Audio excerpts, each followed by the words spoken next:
So welcome to Graduate School 101. Learn the basics. We're going to be presenting this. By we, I mean the Project Upgrad staff. So my name is Luis Molina, and then you'll hear from my colleagues Areli and Stephanie as well down the line. So I believe most of the people that we invited are probably undergrad upperclassmen for the majority. So it's definitely a time to start the time to start thinking about graduate school. So it's a big decision. It probably was one of the biggest decisions I had to make in my life thus far. So it's a big deal, and I just want to preface this by saying that we're gonna, this is a very basic presentation. We're gonna give you a lot of information, but it is gonna be general. Some of you might be at different levels. Some of you already know where you're applying. Some of you don't. Some of you just want to learn a little bit more. So we're gonna, like I said, we're gonna cover this. It's a very general presentation, so you can't really expect too much detail because again, we're kind of catering this towards the students that maybe are thinking about grad school. We have other presentations that cover applying to Cal State Fullerton through the Cal State Apply application, funding, really detailed funding presentation. You'll find all that in the Upgrad's YouTube channel. So before I even start, I just want to let you know that we are a federally funded grant, so therefore we do have to ask for a survey that you complete at the end. So once this ends, once I end, or if you all log off beforehand, I think a survey should pop up on your browser. So please, if you can, it takes less than a minute. If you can help us with that, I would appreciate it greatly. So let's go ahead and get started on this presentation. Please use the Q&A function. It's towards the bottom of your screen, I think, so that it's easier for us to manage the questions. So that's one of the benefits you all have of actually attending the workshops, is that at the end, we'll leave some time for questions, and you can ask questions that are specific for you. So again, this is a very general presentation. We hope that this is just the start of a bigger conversation. Areli, who you hear from in a little bit, dedicates a lot of her work is on helping students apply successfully, so helping them learn how to navigate that application. And for the most part, we're mostly experts in applying to Cal State Fullerton, right? So whereas we can provide some info, maybe some links, if you're interested in going to a UC or a private, we can help, but our help there is very, very limited, right? The most of the help that we can provide is if you're actually choosing to apply to Cal State Fullerton or another Cal State, because they use a similar application, the identical application kind of. So without getting into much detail, let's go ahead and start. So we're going to cover, right, again, very generally, why you should go to grad school. We're not trying to convince you. We're trying to just give you some information so you can make informed decisions, right? And we'll cover very generally how to apply, and then we'll give you some information about funding. How does it change now as a grad student? So there's always a lot of misconceptions, a lot of misinformation passed around about graduate school funding. So we want to clear some of those things up, and hopefully that can help you make your decision. So why go to grad school? So of course, a lot of the motivation for going to grad school for a lot of individuals is definitely income, right? Your income potential. Who doesn't like to make what they feel they're worth, right? Or make a good amount of money so they can set up their families, right? Buy a home, things like that. So definitely that's probably the top reason why to go to grad school for individuals. And of course, going and getting a master's degree or a PhD degree in the end, right, might increase your potential of earning a lot more money in the short term and in the long term, obviously. The job market is getting very, very competitive, right? Even before we had this setback of this pandemic, it was already pretty competitive. You see job listings for even positions that are not really, middle management. Some of them were barely past entry level, and they're already asking for, whereas the requirements to apply are a bachelor's. A lot of them, I started seeing that preferred qualifications were already asking for a graduate degree. So it's kind of, nuts for lack of a better term, how the job market is turning out now. So that might be, if you have that graduate degree, it might give you a more competitive advantage, and therefore you'll be less, right, likely to be unemployed because it's such a tough job market right now. And if you're planning, eventually, if you have these dreams of being in management or higher up, then obviously these degrees are, help you with that. Of course, nothing replaces experience in the job, right, or work experience, but you definitely, for a lot of positions, in upper management, there are going to require a degree past your bachelor's. Okay. And then just, jobs that are requiring these degrees, of course, have better benefits for the most part, access to healthcare and things like that. So retirement plans, 401ks, right? Things like that. So those are some of the suggestions or some of the reasons why to go to grad school, right? So we kind of split up, and we're going to have some slides depending on the college that you may be in, right? So we have potential careers on the left. Those are for you just to look at. These are just very, very few examples, right? And then on the right, we want to kind of drill home the salary difference that you could be making. Okay, so there's a few figures for those that are in HHD and want to be social workers, right? You do have to complete an MSW. There is no ifs or buts. You need a master's in social work to enter that career. Okay, so again, now this is for HSS. Some of the potential careers, right? Some of the salaries. Notice the gaps, the differences. This is for NSM.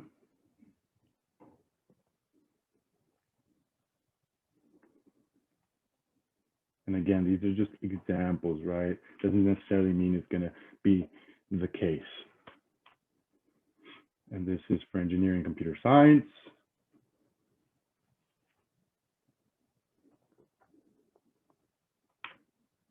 And business and economics. Finance is looking pretty good in this field.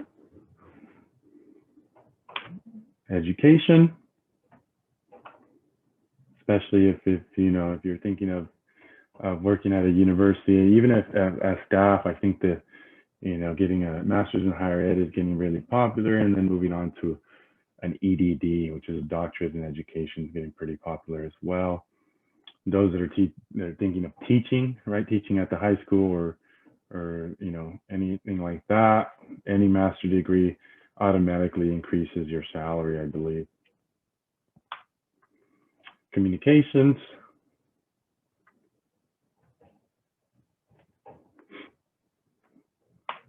And arts.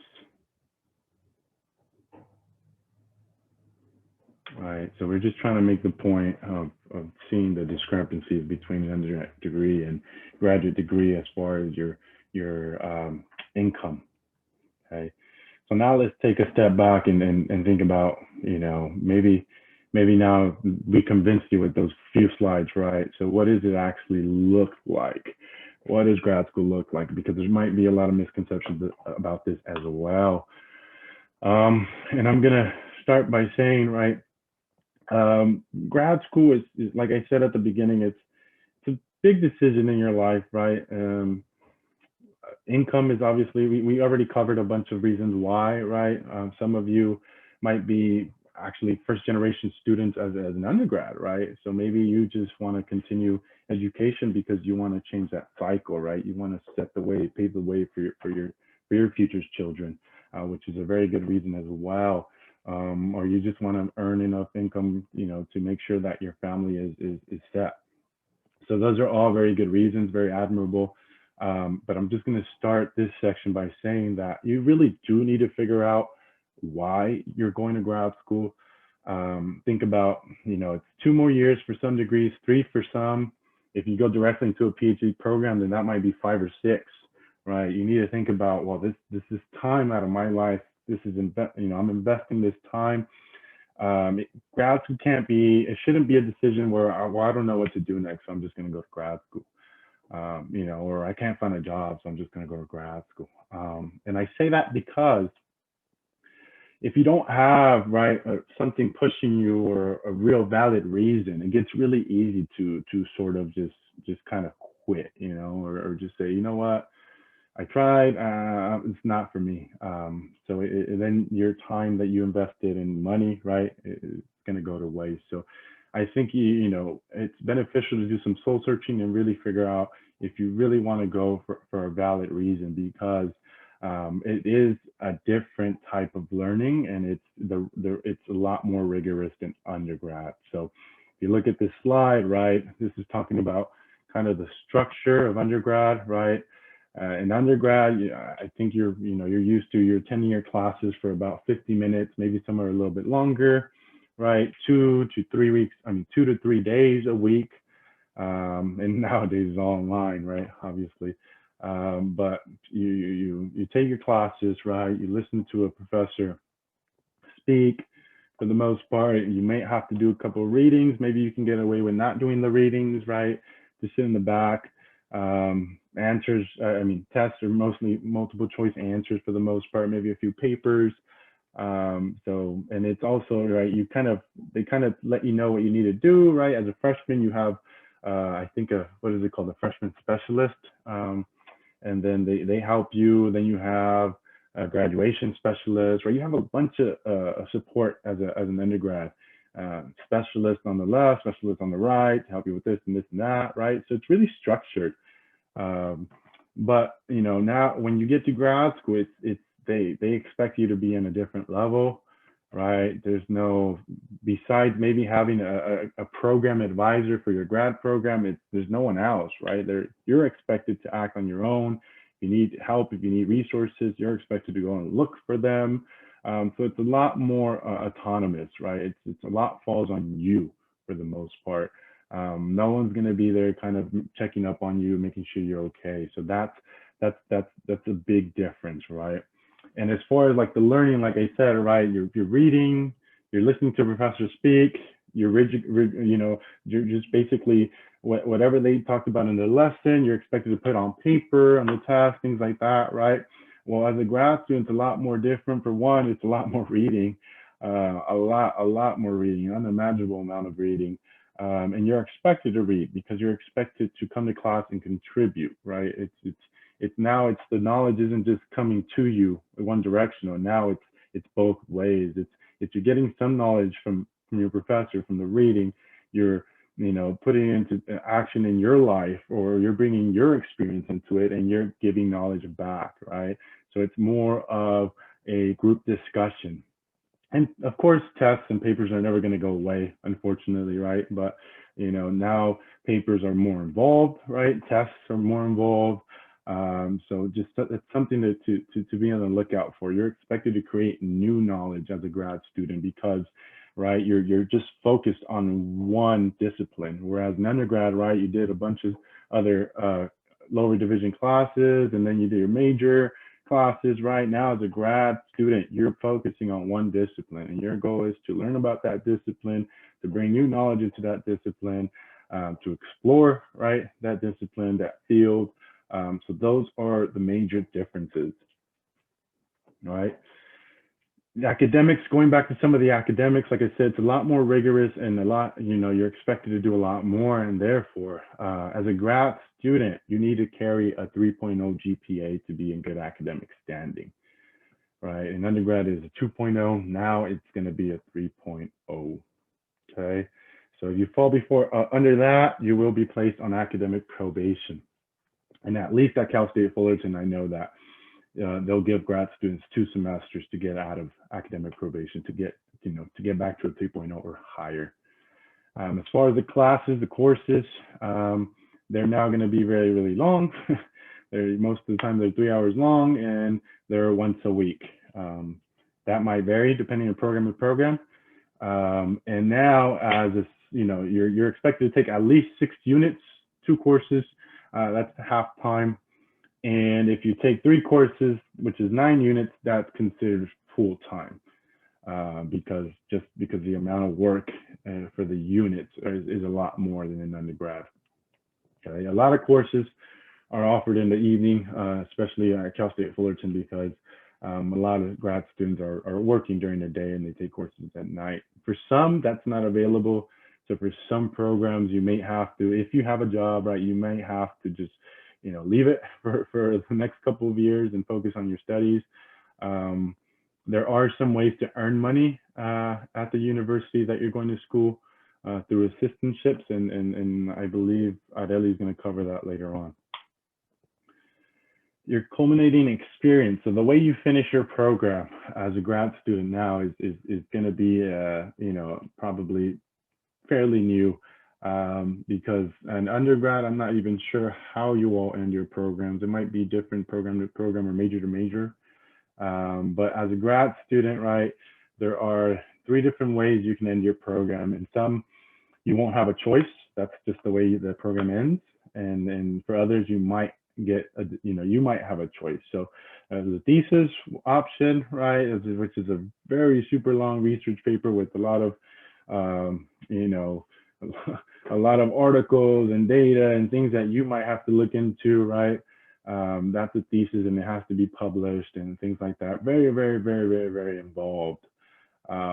So much so that sometimes students are done with their classes, but they're still not done with their thesis, so they have to take something a class, like a placeholder class to keep them enrolled.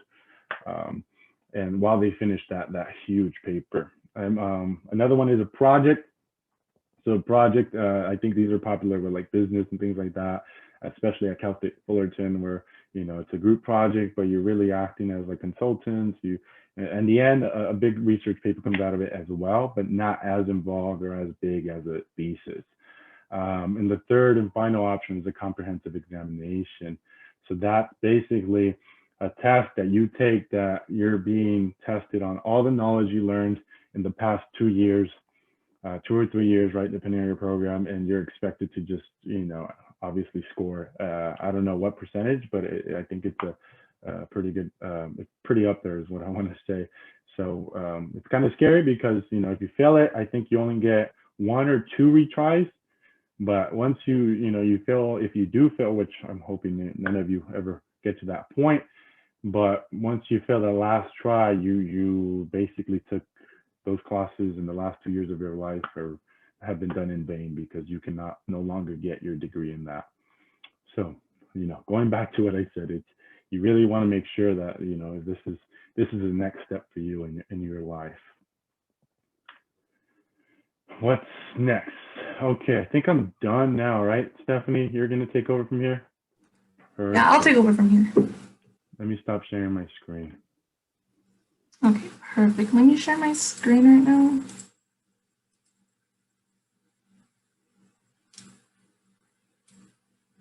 Okay. Okay, cool. Can you just make sure if you can hear me correctly, Luis? Yeah, clear. I hear you clear. Okay, thank you. Hello, everyone. My name is Stephanie, and for those that just joined us right now, Luis just finished covering why you should go to graduate school and what is expected of you as a graduate student. Now, I'll be covering how to apply to a program and that would align with your career goals.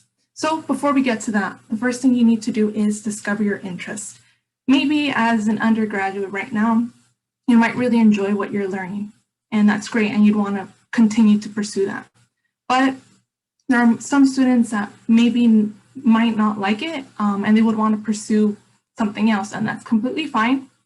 That's why it's important to discover your interest early on, so then you'll be ready in the future. And we'll also cover strengthening your faculty relationships. That's going to be very important with the application process. And finally, researching schools and creating your own rankings with the graduate programs. So now, learning about your field and what interests you. There are many ways that you can figure this out. One being is attending maybe a local, a regional, or a national conferences. Due to COVID, this might be a little difficult to do in person, but there are virtual conferences you can attend with a quick Google search. Another way that you can figure your interest would be maybe joining an organization or even a club on campus. Cal State Fullerton has so many clubs and organizations that will allow you to dip your toes into the industry and figure out if it's something you'd want to continue. And finally, other options would be maybe volunteering and taking on an internship. Internships are great experiences to take on. You can add these on your resume as well, and will also be able to help you stand out compared to the other applicants. And some internships you might get paid for, so that's a plus as well. And now, developing your faculty references. This is going to be very important once you're going to start preparing for your graduate program application. It's very important to reach out to your faculty, maybe a mentor that you may have. You can start by maybe visiting your professor during virtual office hours, asking them a simple question about an assignment, and then working on that relationship to nurture it, having them learn about your academic interest and who you are as a person. Because you never know, these faculty members might eventually turn into your mentors. They'll be able to help you throughout your graduate program and pretty much guide you. And now, how to gather information. It's very important to also create your own rankings of graduate programs. I do want to state that there are schools that may have, that might be recognized, but what really counts is the accreditation that the graduate program has. So the graduate program is more important. So definitely there are so many tools that you can do to help you find what is the best graduate program for you. One being petersons.com, you'll be able to see graduate programs in the state and as well in the country. You might be forced to maybe go to a school out of state, but this all completely depends up to you and what you're looking for in a graduate program. And now we'll be going over the different universities. The first one being is the California State University. In order to apply to one of these schools, you need to submit an application via Cal State Apply, and you also have to apply to the program. Each program has your own requirements and materials, such as maybe a statement of purpose, a personal statement, and as mentioned, letters of recommendation. It sometimes varies, maybe 2 to 3, but definitely look into the program you're interested in. And as mentioned, if you need help filling out these applications, or if you have any questions, you can make an appointment with Areli, and she'll be able to help you, walk you through it. You can email her at gradadvising@fullerton.edu, or you can check out our website there as well. And like Luis mentioned, we also have a YouTube channel with a workshop covering the Cal State Apply website. And I think I put it on the chat box, so you can click on that. Oh, and another thing, there are 23 CSU campuses that offer a graduate education to students. Another university is the UCs. We do not cover the UC application, and all of this information we pulled from the website below. But the only big difference between a CSU and a UC is that you have to send your application directly to the UC graduate program you are considering. And similar to the CSU application, each graduate program may ask to submit a statement of purpose, personal statement, or even letters of recommendation. And for the UC system, there are 10 UC campuses that offer graduate education. And then there are privates and out-of-state universities. We, like we said, we are not experts for privates and out-of-states, but these are just some links that you can click on, you can check out and decide for yourself if it's something you'd want to pursue, and if a graduate program would benefit you maybe out of state or maybe looking at other private universities. And I can put these links on the chat box, or you can ask Areli and she can send you the PowerPoint, whatever's easier. So now I'm going to conclude my part of the presentation, and I'm going to hand it off over to Areli, and she'll be able to cover over the funding for graduate school. So I'm going to stop sharing my screen.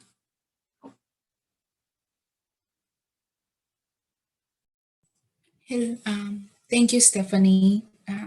Let me share my screen. Now we're going to talk about funding, like Stephanie mentioned.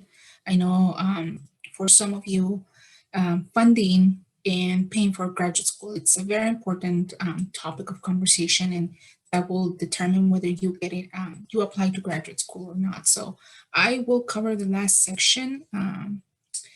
Stephanie, can you tell me if you can see my screen and if you can hear me? Yeah, I can hear you fine. In the headset. Yeah, thank you. So funding for graduate school, like Luis and Stephanie was mentioning, going to graduate school and deciding to go to graduate school, it's a big step, it's a big decision. And there may be a misconception that there's no funding for graduate students or students that want to go into a master's or a PhD program, but that's not true. There is funding, but the funding is limited.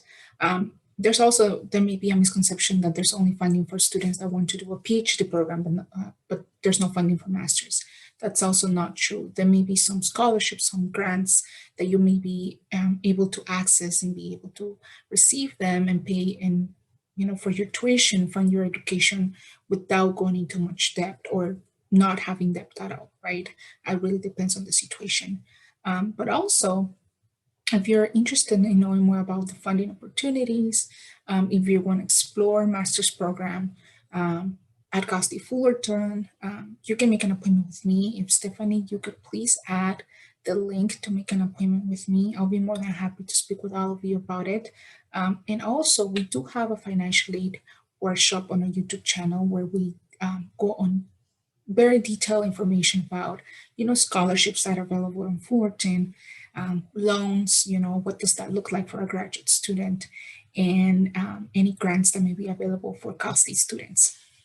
So let me start by saying that undergraduate and graduate funding is different, and I hope that you were expecting that.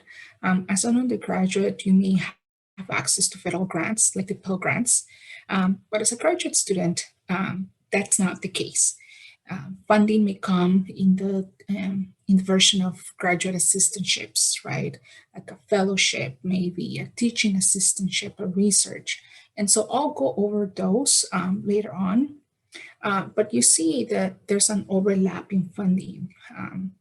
There's the FAFSA, or the California Dream Act application for financial aid. You may be able to access some grants through that application. There's some loans, some scholarships. Federal work, it's only available for undergraduates. As a graduate student, you don't qualify for federal work study anymore. So there's differences, right? And I think there's something that you have to keep in mind. So moving forward, we're going to talk about grants, scholarships, fellowships, and graduate assistantships, and what is the difference between all of those. And what does that look like as a graduate student? So the first one are grants.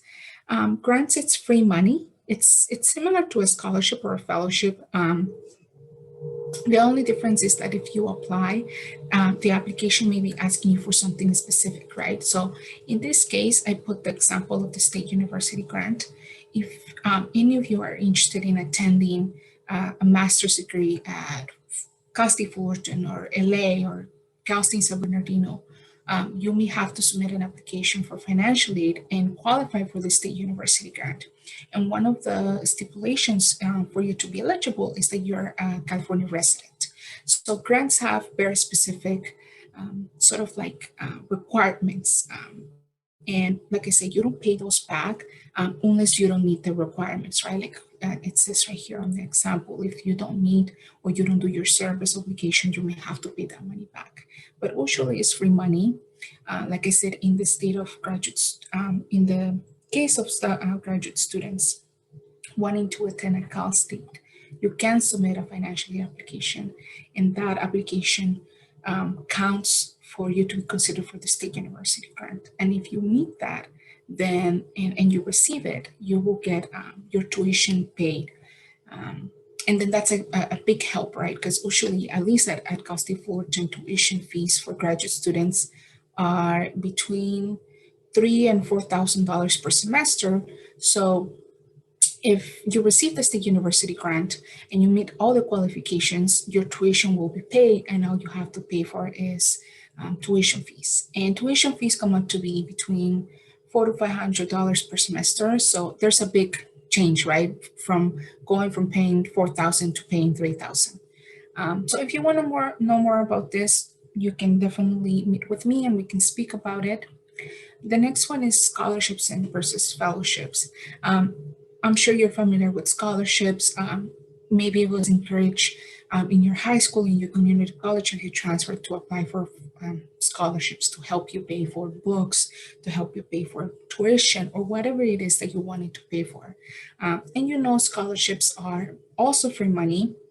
In this case, mainly some scholarships are merit-based, meaning that you have to have a high GPA maybe, or that you have to have, you know, extracurricular activities, or that you maybe play music or a specific instrument, and then there's a scholarship for you about it.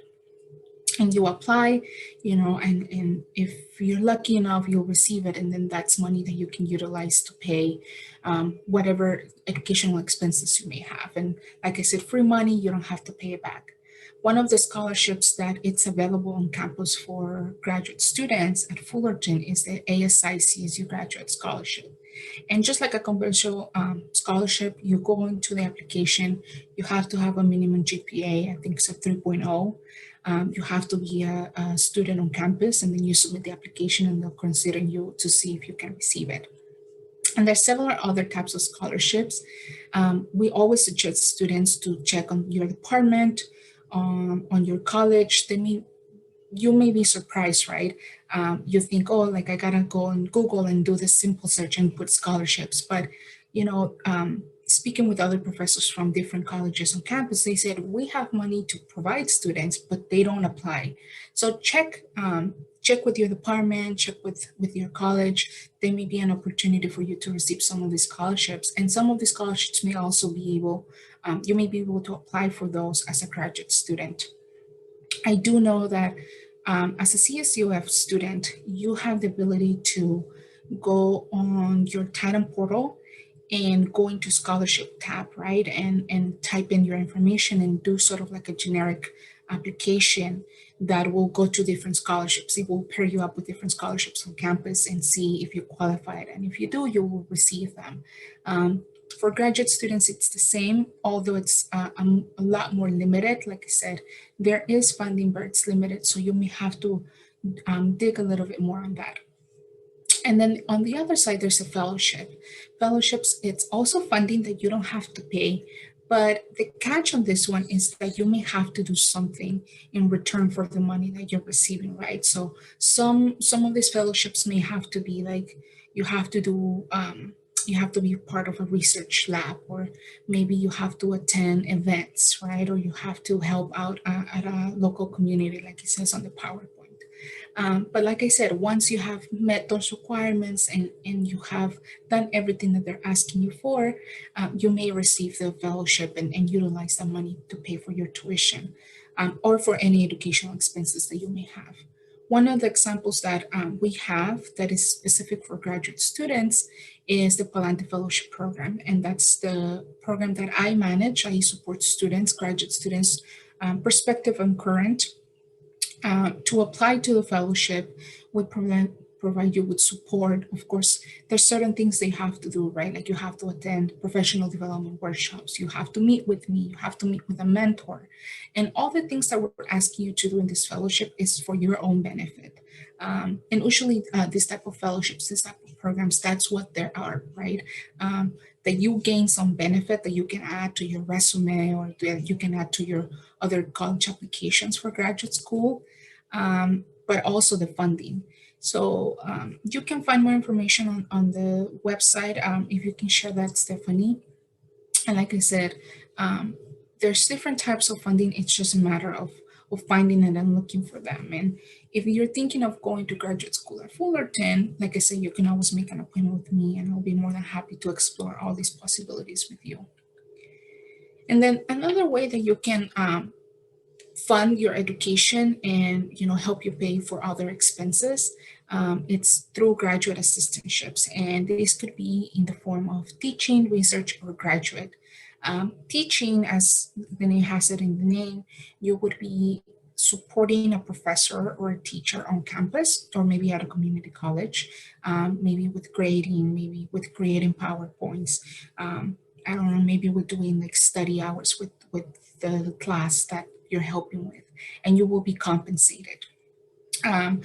Fullerton does have teaching assistantships. That depends by program and by department. So, for example, if you're interested in the public health graduate program, I do know that their students have the opportunity to teach lower level public health classes. So it's just a matter of like funding it and, you know, connecting with the right people, with the right professors, and you know, applying for those.